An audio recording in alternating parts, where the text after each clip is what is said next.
Nous avons la zone tempérée à l'est, avec les montagnes, où il fait entre 16 et 26 degrés pendant l'année.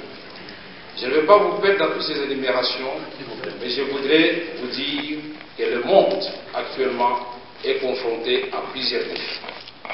Et parmi les défis auxquels le monde est confronté, la République démocratique du Congo peut apporter sa contribution et pas de moins.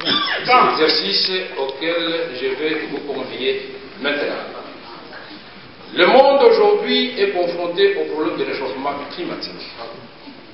La République démocratique du Congo constitue la deuxième réponse à ces problèmes qui préoccupent l'humanité. Avec 280 millions d'hectares de forêt, deuxième forêt du monde après le Brésil, nous sommes la deuxième réponse à cette question cruciale qui menace l'humanité. Aujourd'hui, l'humanité fait face à un deuxième défi. C'est le défi du déficit alimentaire. Les sols arables continuent et commencent à se faire très rares.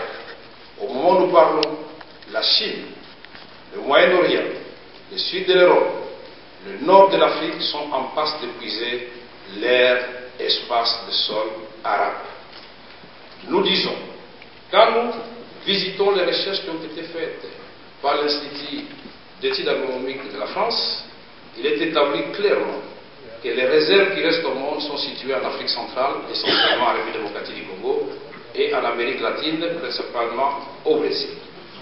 Nous disons donc que si les sols dans les mêmes études du Congo sont bien exploités rationnellement, ils sont capables d'apporter de nourriture pour la population de l'Afrique tout entière multipliée par deux. C'est une contribution et pas de moindre.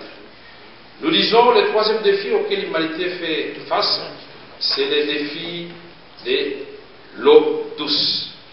L'eau douce va devenir l'eau virtuelle pour le commerce bientôt. Parce que nous voyons le monde tel qu'il évolue. On peut parler de l'abondance de l'eau, mais ce n'est qu'une illusion. Puisque 80% d'eau, 90% d'eau dont elles disent, des eaux de l'humanité sont constituées des eaux des océans et des lacs, qui sont des eaux salées, qui sont donc inutilisables. Les autres quantités d'eau sont à des profondeurs inaccessibles par l'homme, donc inutiles pour l'activité humaine. Et comme vous le savez, le corps humain a besoin, est constitué de 50 à 60% d'eau, mais pour les bébés, c'est jusqu'à 75%. Personne d'entre nous ne peut tenir longtemps sans boire de l'eau et sans courir le risque de mourir. Nous disons l'eau est essentielle aussi à l'agriculture. L'agriculture utilise 70% d'eau, l'industrie